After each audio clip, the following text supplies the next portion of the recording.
So, it is an absolute honor to be here. We have the friends and the family members of addicts here, and the ones that I think are working 10 times harder to get sober than I or we ever did. So,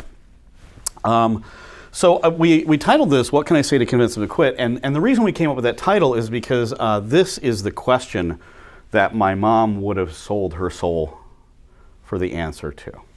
And she looked high and low for the answer to this question. So we came up with this as the title because I think it's on the minds of just about anybody. If you're connected with anybody who's addicted to drugs or abuses drugs, sooner or later you're going to ask yourself that same question. What can I say to them to convince them to quit? So what I like to do is, my family got into a lot of traps and things, and I'm going to help to educate you guys on some of the traps that people in addiction, and more importantly, the families and friends of people in addiction get themselves into. And I always start by kind of working my way backwards on this question, and I'm going to start with this word quit. The first trap that my family got into was believing that I was addicted to drugs, period. And when I say that, a lot of times people are like, what do you mean? Isn't it safe to assume? Didn't you just say you were at 25 rehabs? Well, yes, I was.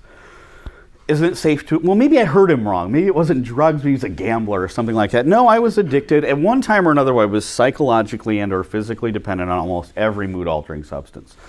Daily drinker in high school, smoked pot, dropped LSD a lot. Cocaine entered the scene. I abused heroin, methamphetamine in California. So at one time or another, I was dependent on almost every major mood-altering substance. But I'm going to tell you right now, the first trap my family got into is thinking that I was addicted to drugs, period.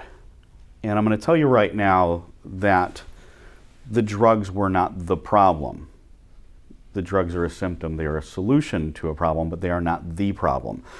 My family believed so intently that I had a drug problem, and only a drug problem, that they couldn't look at it any other way, and it was the first trap that they got themselves into.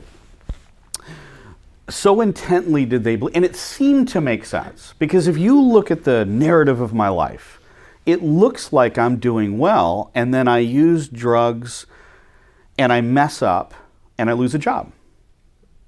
If he hadn't used drugs, he wouldn't have lost that job. He met a nice girl, and that relationship didn't make it very long because he used drugs again, or drank. The money, he had some money, so he had a nice apartment. What happened to that apartment? Oh, we got evicted out of that apartment. Those damn drugs. And if you look at it, it seemed like the drugs were the big problem. And yes, they were creating problems, but again, they're not the problem.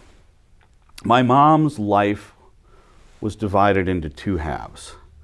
Sober David and loaded David. And she was chained to my sobriety.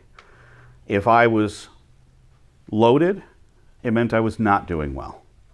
And if I were sober, a glimmer of hope, it meant that I was doing well. Doing well or not doing well. If I had a good day, my entire family had a good day. If I had a bad day, my entire family system ground to a halt and went into a panic, often a rescue to try to save their son, brother, husband's life.